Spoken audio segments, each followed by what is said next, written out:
Hey, welcome back to a new episode of the Mentor and the Mentee Blueprint. My name is Mohamed Bayo. I am the mentee, and I'm here with 𝗦𝗲𝗂𝗲𝗱. I'm the mentor. Glad to be back. How are you, Bayo? Hey, I'm doing great. You know, a little cold outside, but we're here. We made it. How you doing? I'm doing wonderful. Ready to rock and roll. Let's get the show rolling. What are we talking about today? Yeah, so I was thinking on my way here. I was thinking. Oh my God, you can think. Yeah, a little critical He thinks, thinking. guys. He thinks. Just a little bit. You know. Awesome.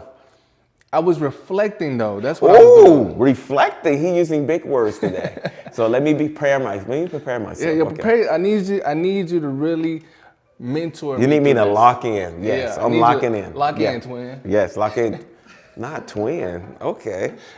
Awesome. Keep going. Yes, sir. So I was reflecting on the time in the past when I first started my corporate career. It was a sales position, 9 to 5. And although it was great for me in overall experience, I felt that they were pushing a lot of team development tactics, and they chalked it up to strategy, I mean culture. This was the culture. We did this because it was culture. Culture this. You go on the website, it's culture. Culture is just a big buzzword, and in my lack of experience of what I've been in corporate and what I've dealt with firsthand, I'm genuinely curious from your experience, what is culture and why is it important? Why so many organizations push it so much? Culture is first of all, the great topic. Culture is not a sign on the wall. Yeah, okay. So it is not a sign on the wall. Okay. Let's start there. Culture is how the teams operate. It's your work environment. How do they communicate?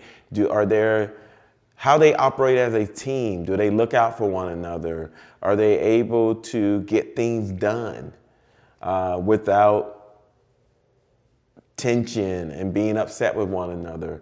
You know, culture is also about, is everyone putting their ego aside for the good of the team? Ego, that's a strong word. You Yes, know? sir. Because so many people, even inside of business, outside of business, is something that is a failure of a lot of people. It's the reason a lot of people fail.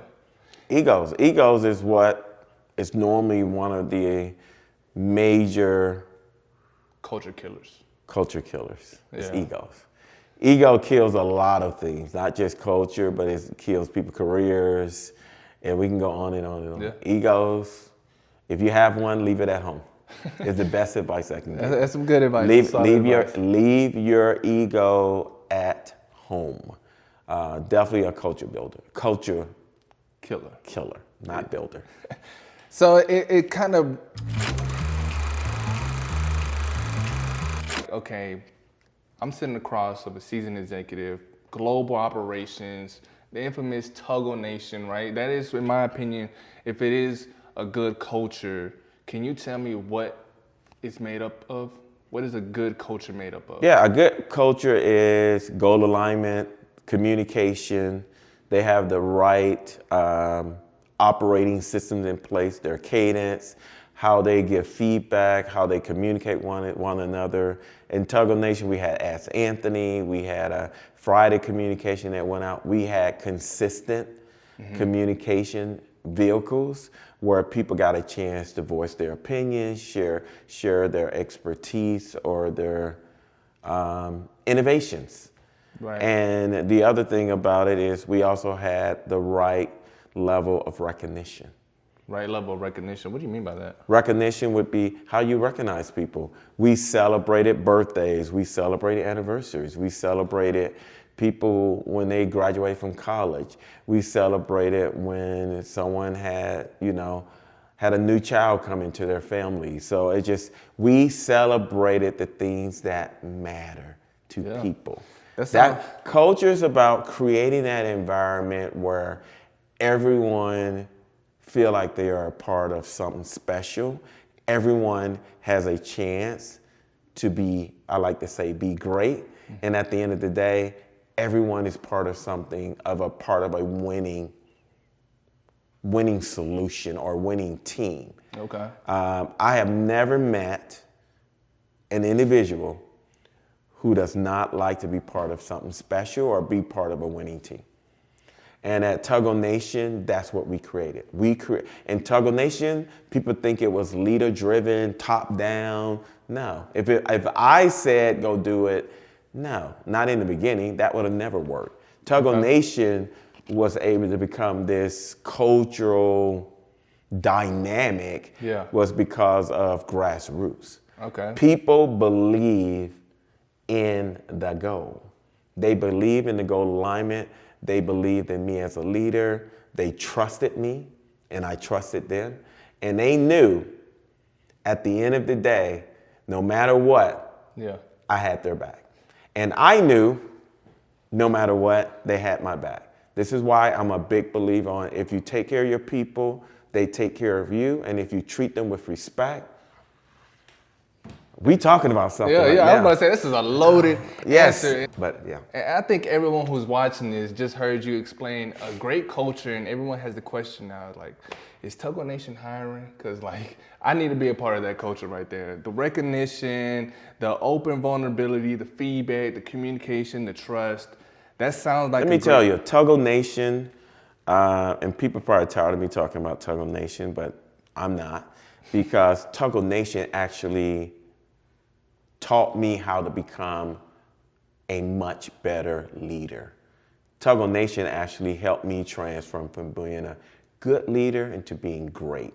Okay. They helped me understand the importance of culture. Yeah. It's the team.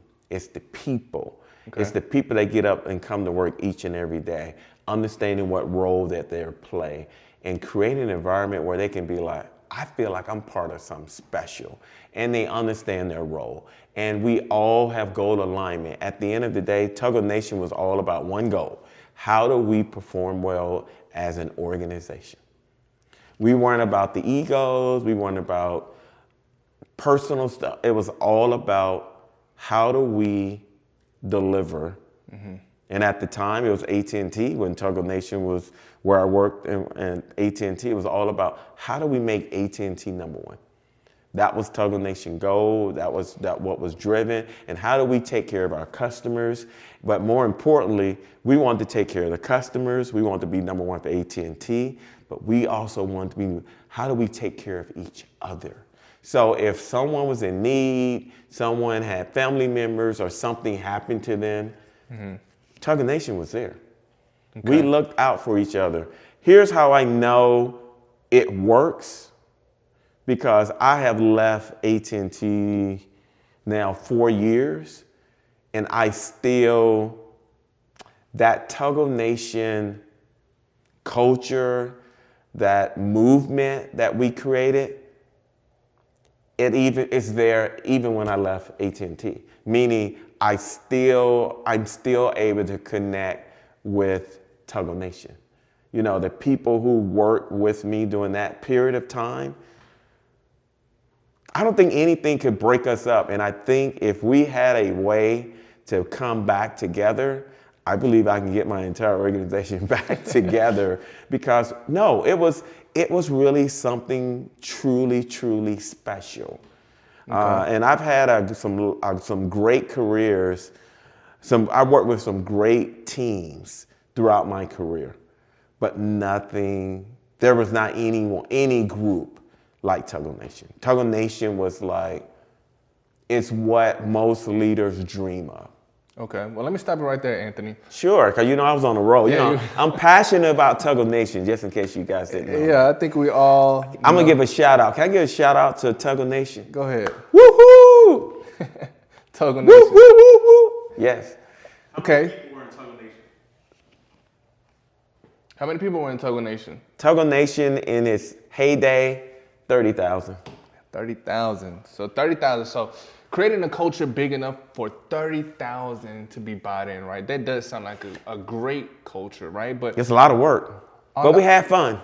On the opposite side, Anthony, I also want to be able to recognize a bad culture. Oh, I worked in bad culture. So talk to me about that. What is that? A bad culture is not goal alignment, bad communication or lack of communication. You're not telling the why or why we're doing things. Lots of egos. Okay. Not a team, no team playing, not enough team players, a lot of chiefs. Okay. Here's the thing, Anthony. No role models of the right behavior. It's just a bad experience. Okay. It's just bad. A bad culture, I don't care how good your strategy is. With a bad culture, you will not be able to deliver that strategy. You just can't. Culture is the glue. It's the glue to your strategy. It's a glue to your execution. No, you can have some great business plans in place and PowerPoints. If you don't have the right culture, it will not be delivered. Okay. Well, guaranteed. Bringing back to how you answered the question earlier, you mentioned that creating the culture, it has some responsibility, right? And as the leader of your culture that you have with Tuggle Nation, you said you can't just say and they do. You had to also be involved and communicate, all these great attributes. But what does it truly start from? Is it bottom up, top down? Is it meet in the middle? Like, does everybody have a part to play? Or everyone has a part to play. Whether it's the bottom, the middle, or the top, that's the uniqueness of building a culture. It is like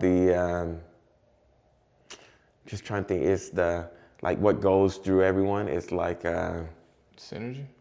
Synergy, I'm trying to think of it's like not a rope, but it is, it's like the thread. It's a thread that weaves from up, middle, down, back around. So it's like up, down, middle, back around? Yeah, it's like a loop. It's Okay. like an infinity loop. Look at Okay. that. It's like one of those that kind of goes all the way around. Yeah. It's an infinity loop.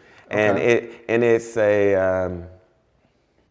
it is so good that when you get the right culture, that means you can't tell the difference when you're at the top, the middle, or at the bottom.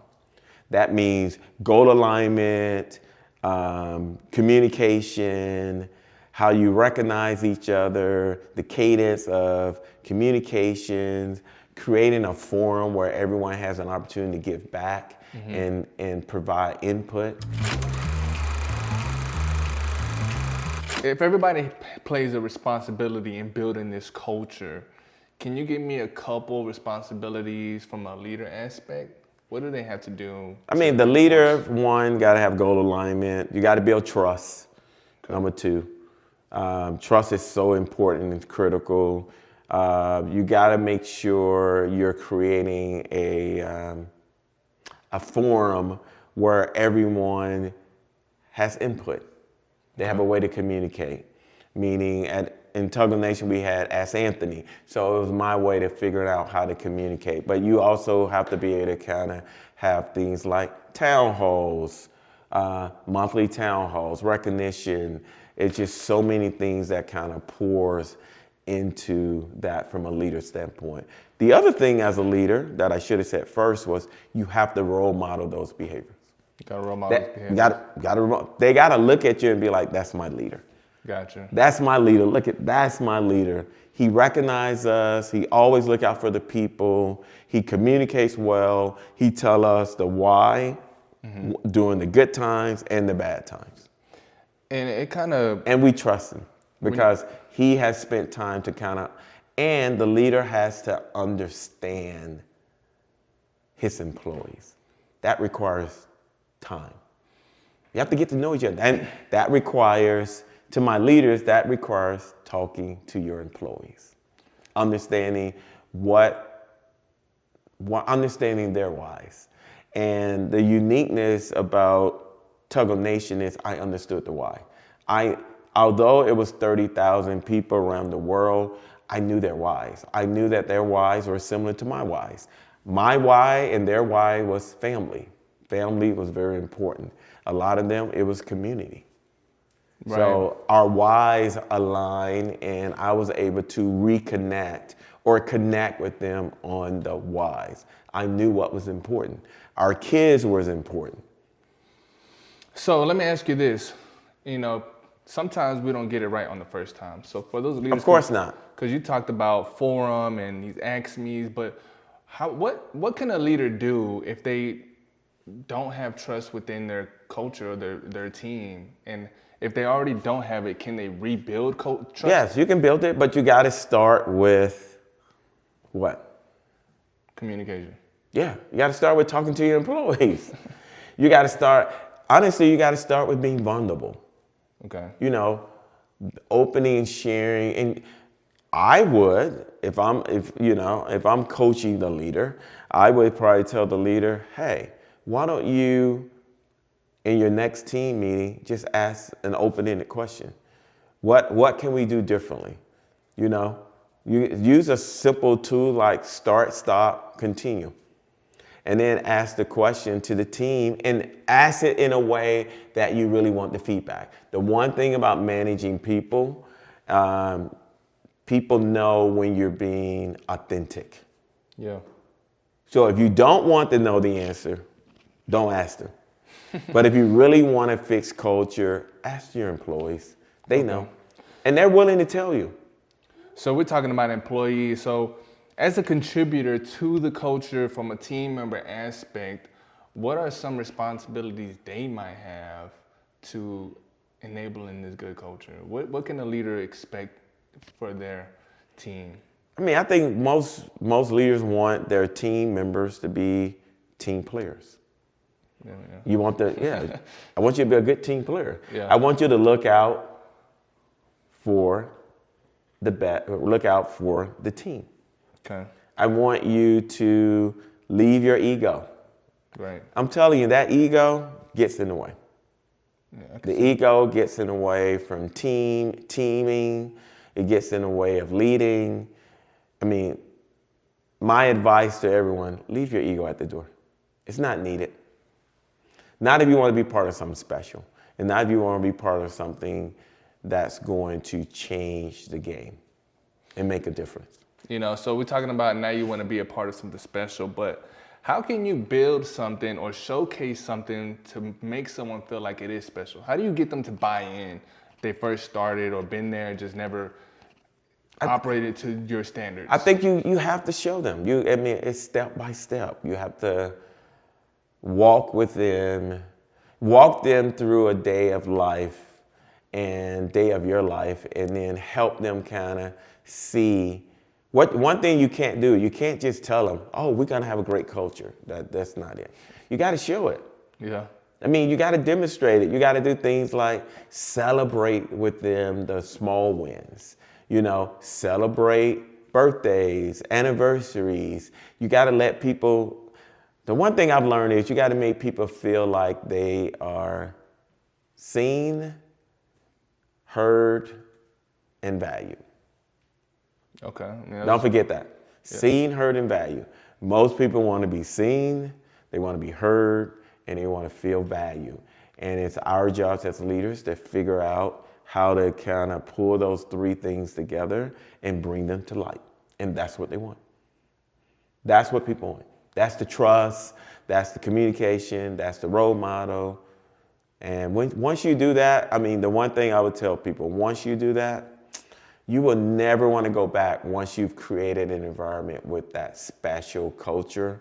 Oh my God, it's just one of those where let me tell you, Tuggle, don't laugh, but Tuggle Nation, there are days, and I've worked in other different companies and moved around since I left AT&T, and I still sit back and reminisce around Tuggle Nation. And the reason why, there wasn't anything I could ask of that team that they wouldn't deliver on behalf for me and the company, and vice versa. They knew, you know, if there was a fight, yeah, they knew their boss, their leader, yeah, Anthony Tuggle, I was going to fight for them.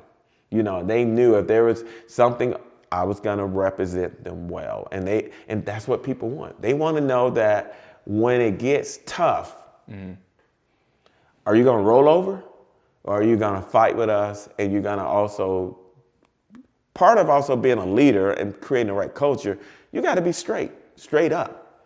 You got to be direct. Straight up. Straight up. You got to be able to say, hey, this is what we're up against. Yeah, I think me personally, I would respect someone who could tell me the truth, even if I don't like it, rather than someone to sugarcoat and just lead me I'm on. very transparent, and that has worked for me. Some people may not like it, but it works for me. Yeah. I prefer to be transparent. I prefer to be direct. And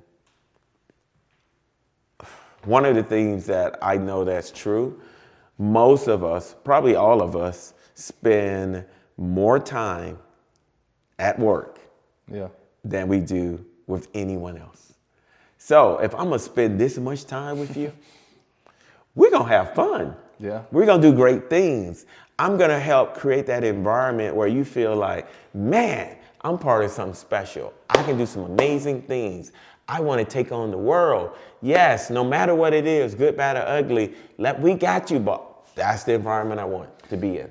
I'm over here taking in China. And I didn't even go deep. I gave high level.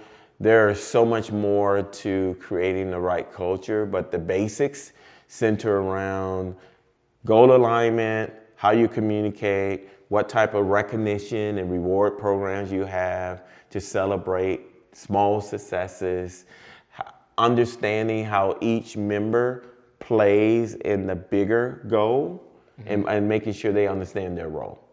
That's so important. And then creating the right cadence and forums and communication vehicles so that people feel seen, heard, and valued. At the end of the day, right? Am I lying, guys? People want to feel seen, heard, and valued. They want to be part of something special. And the opposite of that is not a great culture. Right. And I think we all know what the opposite looks like.